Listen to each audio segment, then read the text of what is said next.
সকাল থেকে দুপুর হয়ে রাত 24 ঘন্টায় শাহবাগ চত্বর এখন উত্তাল তরুণ সমাজের, যুব সমাজের আন্দোলনে, রাজাকারদের ফাঁসির দাবিতে। যত আন্দোলন তীব্র হচ্ছে ততই তীব্র হচ্ছে মৌলবাদীদের হুঙ্কার। আর সেই হুঙ্কারকে রবিবার ধর্মঘটকে ভেস্তে দিয়েছে বাংলাদেশের মানুষ।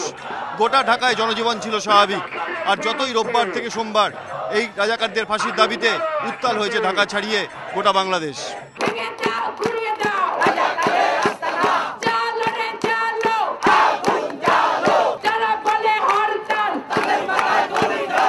সলতেতে আগুনটা কয়েকদিন আগেই লেগেছে, এখন সেই আগুনে না জ্বলে উল্টে আগুনের আঁচ পেতেই শাহবাগ প্রজন্ম চত্বর জনসমুদ্রে পরিণত হয়েছে।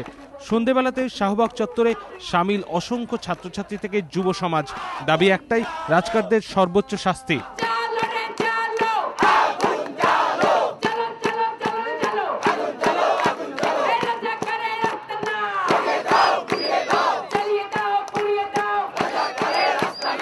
শাহবাগ আন্দোলনের বিরোধিতায় রবিবার থেকে জামাতের ডাকে 48 ঘন্টার হরতাল চলছে। জামাতের হিংসাত্মক তাণ্ডবে এদিন প্রাণ গিয়েছে বেশ কয়েকজনের, কিন্তু বাংলাদেশের শিক্ষিত সমাজ জামাতের চোখ রাঙানি অমান্য করেই এদিন পথে নেমেছিল। আর জামাতের বিরুদ্ধে সাধারণ মানুষের এই জেহাদি শাহবাগ আন্দোলনে বাড়তি স্ফুলিঙ্গ।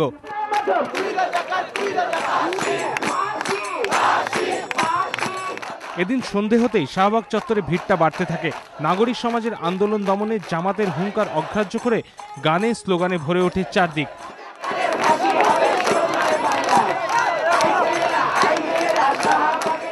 এদিকে শাহবাগ আন্দোলনের সমর্থনে এদিন বনগাঁর পেট্রাপোল সীমান্তে জড়ো হন বহু ভারতীয়। ওপারেও বেনাপোল সীমান্তে হাজির হন শাহবাগ মঞ্চের প্রতিনিধিরা। ভারতের তরফে পাশে থাকার বার্তা দেওয়া হয়।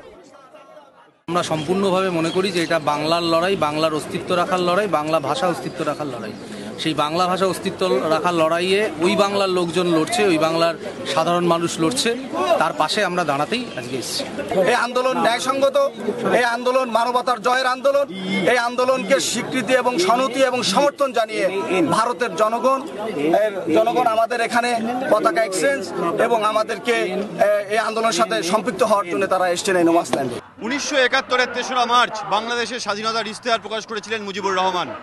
42 বছর পর 2013-র 3রা মার্চ জামাতের ডাকা ধর্মঘটকে ব্যর্থ করে দিয়ে স্বাধীনতার নতুন ইতিহাস রচনা করতে চলেছে শাহবাগ চত্বর। ক্যামেরায় বিশ্বজিৎ সাহার সঙ্গে বিতনু চট্টোপাধ্যায়, এবিপি আনন্দ, ঢাকা।